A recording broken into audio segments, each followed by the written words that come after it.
এই পৃথিবীতে আসে যারা নাকি এই দুনিয়ার বুকে যারা নিজেদের পুঁজি খাটাইছে, জীবনের পুঁজি সুদ কামাইতে খাটালো, জীবনের পুঁজি খাটালো হারাম কামাইয়ের ভিতরে, অন্যায় কাজের ভিতরে।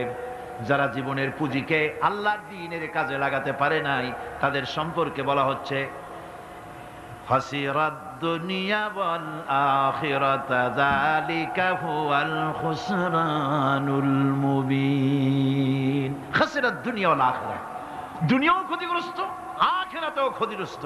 এটা হচ্ছে তার জন্য সুস্পষ্ট ক্ষতি, এর থেকে বড় ক্ষতি আর কিছুই হতে পারে না।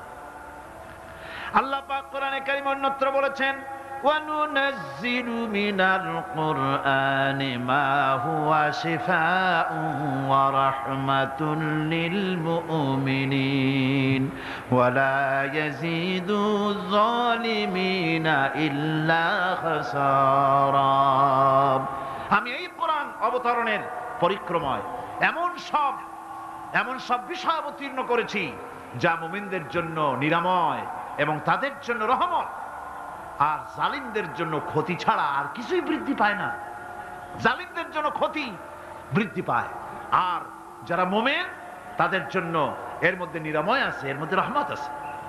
অর্থাৎ যারা এই কোরআনকে যারা নিজেদের আইনের কিতাব হিসেবে গ্রহণ করেছে, কোরআনকে তাবিজের কিতাব হিসেবে নয়, ধর্মীয় কিতাব হিসেবে নয়, কোরআন সংবিধান। কোরআন কি? কোরআনকে যারা সংবিধান হিসেবে মেনে নিয়েছে, কোরআনকে যারা সংবিধান হিসেবে গ্রহণ করলো, ব্যক্তি, পরিবার, সমাজ, রাষ্ট্রে তাদের যাবতীয় মানসিক, বুদ্ধিবৃত্তিক, নৈতিক, তামাদ্দুনিক রোগের নিরাময় হবে, এর দ্বারা শান্তি হবে। কিন্তু যেসব জালিম এই কোরআনকে প্রত্যাখ্যান করেছি, কোরআনকে যারা মৌলবাদীদের কিতাব বলে, কোরআনের কথা বললে মৌলবাদ বলে গাল দেয়, তারা তাদের কপালকে পোড়াইয়া ছাই বানাইয়া দিছে, তাদের কপাল ভস্মীভূত করে দিয়েছে। আমার দেশে, এই দেশটা কি মুসলমান বেশি না অন্য জাতি বেশি? কোন? জোরে কোন? মুসলমান সবচেয়ে। খুব লক্ষ্য করে শোনেন, এই দেশে সবচেয়ে মুসলমান বেশি, ইন্দোনেশিয়ার পরে। পৃথিবীর দ্বিতীয় বৃহত্তম মুসলিম দেশ হলো কোনটা? বাংলাদেশ। এই দেশে ইসলামরে যত গালি দেওয়া হয়েছে, কোরআনকে যত গালি দেওয়া হয়েছে, আলেমদেরকে যত গালি দেওয়া হয়েছে, রাসূলুল্লাহকে যত গালি দেওয়া হয়েছে, ইসলামী আদর্শকে যত গালি দেওয়া হয়েছে, পৃথিবীতে কোন দেশে এইভাবে ইসলামকে গালি দেওয়া কোথাও হয় নাই। এমনকি আমেরিকার মতো দেশে, ইংল্যান্ডের মতো দেশেও কোরআনের বিরুদ্ধে এত কথা কেউ বলতে সাহস পাবে না, ইসলামের বিরুদ্ধে কথা বলতে সাহস পাবে না, যেহেতু মুসলমানেরা সেখানে পাল্টা আক্রমণ করবে। আজ আমার দেশে মুসলমানের ঘরের সন্তান হইয়া ইসলামের বিরুদ্ধে তারা বক্তব্য রাখে। মৌলবাদ জিকির উঠে গেছে। আমেরিকার প্রেসিডেন্টরা যখন শপথ নেন, প্রেসিডেন্ট হিসাবে ওথ নেন, বাইবেলের উপরে হাত রাখেন আর বলেন, এই মহাগ্রন্থকে স্পর্শ করে শপথ নিচ্ছি, আমি আমার চিন্তা চেতনা, আমার মেধা, আমার প্রজ্ঞা সবটা আমার জাতি, আমার দেশকে উন্নয়নের জন্য, এর সমৃদ্ধির জন্য, এর সংরক্ষণের জন্য আমি আমার জীবনকে উৎসর্গ করব। বাইবেলের উপরে স্পর্শ করে এই শপথ তারা নেন। আমার দেশের প্রেসিডেন্ট, প্রধানমন্ত্রী শপথ নেওয়ার সময় কোরআন শরীফের উপরে হাত রাখে যদি, তাহলে বলা হবে বেচারা মৌলবাদী হয়ে গেছে। এটা করা যাবে না। আর যদি কেউ করে সামান্য কিছু, কোরআন না, যদি তসবিহ নিয়েও আসে, তাহলে বুঝতে হবে জাতির সাথে একটা প্রতারণা ছাড়ার কিছুই না। কাজেই ধর্মের প্রতি আকর্ষণ একটা ভিন্ন জিনিস, সেই জিনিসকে ছেড়ে যারা দেয় তারাই ক্ষতিগ্রস্ত হয়, আর যারা ধরে রাখে তারা দুনিয়ায় ক্ষতিগ্রস্ত হয় না। আল্লাহ পাক এখানে রাসূল করিম সাল্লাল্লাহু আলাইহি ওয়াসাল্লাম একটি হাদিস প্রণিধানযোগ্য কোরআনের ব্যাপারে। হুজুর বলেছেন, আল কোরআনু হুজ্জাতুন লাকা ওয়া আলাইকা। এই কোরআন হয় তোমার পক্ষের সাক্ষী, না হয় এই কোরআন তোমার বিপক্ষের সাক্ষী। কিয়ামতে এই কোরআন হয় তোমার পক্ষে কাজ করবে, নতুবা এই কোরআন তোমার বিপক্ষে কাজ করবে। দুই অবস্থা থেকে খালি হবে না। হয় কোরআন তোমার পক্ষে সাক্ষী দেবে, না হয় আমরা কি চাই? কিয়ামতে কি চাই? বলেন কি চাই? কোরআনের পক্ষে যদি আমরা সাক্ষী চাই, তাহলে এই কোরআনের পক্ষে আমাদেরকে কাজ করতে হবে। এছাড়া আমাদের নাজাতের কোনো পথ নাই। আমাদের মুক্তির পথ হচ্ছে কোরআন কেন্দ্রিক। রাসূলুল্লাহর হাদিস কেন্দ্রিক।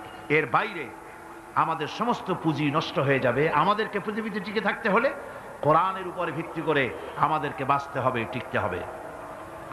কোরআনে কারিমে আল্লাহ রাব্বুল আলামিন অন্যত্র বলেছেন, কুল ইন্নাল খাসিরিনাল্লাযীনা খাসিরু আনফুসাহুম ওয়া আহলিহিম ইয়াওমাল কিয়ামাহ আলা যালিকা হুয়াল খুসরানুল মুবিন। বলো, প্রকৃত দেউলিয়া তারাই যারা কিয়ামতের দিন নিজেকে, নিজের পরিবার পরিবর্গকে এই ক্ষতির দিকে যারা ঠেলে দেবে। ভালো করে শুনে নাও, এটি হচ্ছে সুস্পষ্ট ক্ষতি, সুস্পষ্ট দেউলিয়াপনা। এই ক্ষতি থেকে বাঁচার জন্য আল্লাহ রাব্বুল আলামিন কোরআনে কারীমের মধ্যে বলেছেন, ওয়াল আসরি ইন্নাল ইনসানা লাফি খুসর। পড়েন সবাই, ওয়াল আসরি ইন্নাল ইনসানা লাফি খুসর। মানুষের, সমগ্র মানুষের জীবন ক্ষতিগ্রস্ত, ব্যর্থ। কে বলতেছেন? গা শিউরে ওঠার কথা না, গা শিউরে ওঠে। আল্লাহ বলতেছেন ক্ষতিগ্রস্ত, ব্যর্থ। আপনি যতই মনে করেন আপনার মিল আছে, কল আছে, কারখানা আছে, মন্ত্রী, টাকা পয়সা আছে, প্রেসিডেন্ট হয়েছেন, প্রধানমন্ত্রী হয়েছেন, আপনার জীবন সফল হয়েছে, আল্লাহ বলেন না, জীবন ব্যর্থ, জীবন বিফল, জীবন ক্ষতিগ্রস্ত। তাম পৃথিবী সমস্ত মানুষ ক্ষতিগ্রস্ত, ব্যর্থ। 4টা কাজ করলে সফল হবে। কয়টা কাজ? জোরে বলেন, কয়টা কাজ? ইল্লাল্লাযীনা আমানু ওয়া আমিলুস সালিহাতি ওয়া তাওয়াসাউ বিল হাক্কি ওয়া তাওয়াসাউ বিস সাবর। 4টা কাজ করলে জীবন হবে সফল। এই ব্যর্থতা থেকে, এই ক্ষতি থেকে যদি বাঁচতে চাই কিনা? কারা কারা চাই? দেখাই তো হাত। কারা কারা চাই? ক্ষতির হাত থেকে বাঁচতে চাই কারা? আলহামদুলিল্লাহ, হাত নামান। ক্ষতির হাত থেকে যারা বাঁচতে চান, আল্লাহ রাব্বুল আলামিন তাদের জন্য ফর্মুলা পেশ করেছেন, ইল্লাল্লাযীনা আমানু ওয়া আমিলুস সালিহাতি ওয়া তাওয়াসাউ বিল হাক্কি ওয়া তাওয়াসাউ বিস সাবর। আল্লাহ পাক বলেন 4টি কাজ করলে জীবন সফল হয়ে যাবে। কয়টা কাজ? 4টা কাজ করলে জীবনটা সফল হয়ে যাবে। 1 নম্বরে ঈমান। 1 নম্বরে কি? ঈমান। এটাই হচ্ছে ফাউন্ডেশন। ক্ষতি থেকে বাঁচার জন্য প্রথম যে গুণটি, সেটির নাম হচ্ছে ঈমান। ইসলামে ঈমানের স্থান সর্বপ্রথম, তারপরে হচ্ছে ইসলাম। ঈমান আগে, তারপরে কি? ইসলাম। ইসলাম হচ্ছে বীজ, ঈমান হচ্ছে বীজ, আর ইসলাম হচ্ছে চারা, গাছ। এটা হচ্ছে ভিত্তি। এই ভিত্তিকে সর্বপ্রথম মজবুত করতে হবে। ঈমানের ভিত্তি, ঈমানের ভিত্তি দুনিয়ায় ঈমানের আহ্বান জানাবার জন্যই আল্লাহ রাব্বুল আলামিন সমস্ত নবী এবং রাসূলদেরকে পৃথিবীতে পাঠিয়েছেন ঈমানের আহ্বানের জন্য। দুনিয়ার সমস্ত নবীদের দাওয়াত ছিল ঈমানের দাওয়াত। কিসের দাওয়াত? এই ঈমানের দাবিটা আসছে, এই দাওয়াতটা এসেছে আল্লাহর কাছ থেকে। কার কাছ থেকে? দেখুন, পৃথিবীর ভিতরে কোন নবীদের কথার সাথে আরেকজন নবীর কথার কোনো বৈপরীত্য হয় নাই। সমস্ত নবীদের কথা একরকম ছিল। কয় রকম? একজন নবীর সঙ্গে তার বক্তব্যের সাথে আরেকজন নবীর বক্তব্যের কোনো গুণগত মৌলিক কোনো পার্থক্য ঘটে নাই, অসঙ্গতি হয় নাই। কারণ নবীরা, আম্বিয়া আলাইহিমুস সালাম, নিজেরা বানিয়ে কথা রচনা করে তারা মানুষের সামনে পেশ করে নাই। সমস্ত নবীদের কাছে যত দাওয়াত এসেছে, একটা অফিস থেকে এসেছে। সে অফিসটা হচ্ছে কার? আল্লাহ রাব্বুল আলামিনের। তাই দুনিয়ার সমস্ত পয়গম্বরদের দাওয়াত ছিল না ইলাহা ইল্লাল্লাহ, লা ইলাহা ইল্লাল্লাহ, লা ইলাহা, লা ইল্লাল্লাহু মুহাম্মাদুর রাসূলুল্লাহ। এটাই ছিল সমস্ত নবীদের দাওয়াত। কোরআনে কারীম তার ধারক এবং বাহক সম্পর্কে বলে যে তিনি যে দাওয়াত দিয়েছেন সে দাওয়াতটা হলো ঈমানের দাওয়াত। আমাদের নবী তিনি এসে যে দাওয়াত দিয়েছেন সে দাওয়াতটা কিসের? কোরআনে কারীম বলছি, রব্বানা ইন্নানা সামি'না মুনাদিয়ান ইউনাদি লিল ঈমান। হে আমাদের রব, নিশ্চয়ই আমরা এমন একজন আহ্বায়কের আহ্বান শুনেছি যিনি আমাদেরকে ঈমানের দাওয়াত দিয়েছেন। এমন কোন পয়গম্বর নাই দুনিয়ায় যিনি ঈমানের দাওয়াত দেন নাই। সকলেই ঈমানের দাওয়াত মানুষের সামনে, বিশ্ববাসীর সামনে পেশ করেছেন। কোরআনে হাকিম স্পষ্ট একটা সীমারেখা দুনিয়ার মানুষের সামনে পেশ করে পৃথিবীর মানুষগুলিকে দুটি শ্রেণীতে বিভক্ত করে দিয়েছে। একটি হচ্ছে ঈমান পোষণকারী, আরেকটি হচ্ছে অবিশ্বাসী। একটা ঈমান পোষণকারী আর একটা অবিশ্বাসী।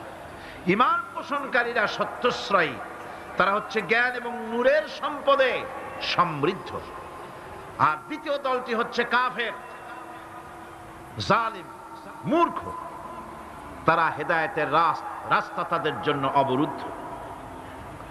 কোরআনে কারীম এই দুইটি দল সম্পর্কে উল্লেখ করতেছেন, মাসালুল ফারিকাইনি কাল আ'মা ওয়াল আসাম্মি ওয়াল বাসীরি ওয়াস সামিঈ হাল ইয়াস্তাবিয়ানি মাসালান আফালা।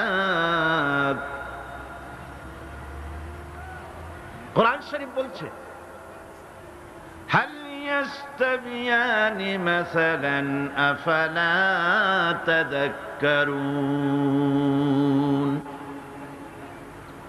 দুইটি শ্রেণীতে আল্লাহ পাক ভাগ করে দিয়েছেন। একটা শ্রেণী হচ্ছে অন্ধ, বোবা, বধির। আরেকটি যারা শুনতে পায়, চোখে দেখতে পায়। এ দুটি কখনো এক নয়, সমান নয়। এ দুটির রাস্তা আলাদা। কাফেরের রাস্তা আর ইমানদারদের রাস্তা সম্পূর্ণ ভিন্ন। আল্লাহ রাব্বুল আলামিন ঈমান এবং কুফরের পার্থক্য বলে দেওয়ার জন্য গোটা মানব জাতির মধ্যে স্পষ্ট করে বলেছেন, লা ইকরাহা ফিদ-দীন ক্বাদ তাবায়্যানার রুশদু মিনাল গায়্। দ্বীনের ব্যাপারে জোর জবরদস্তি নেই। এখানে হেদায়েতের পথ এবং গোমরাহি, হেদায়েতকে গোমরাহির পথ থেকে সম্পূর্ণ আলাদা করে দেওয়া হয়েছে। লা ইকরাহা ফিদ-দীন, দ্বীনের ব্যাপারে কোনো জোর জবরদস্তি। তারা দুইটা ভাগ করেছে।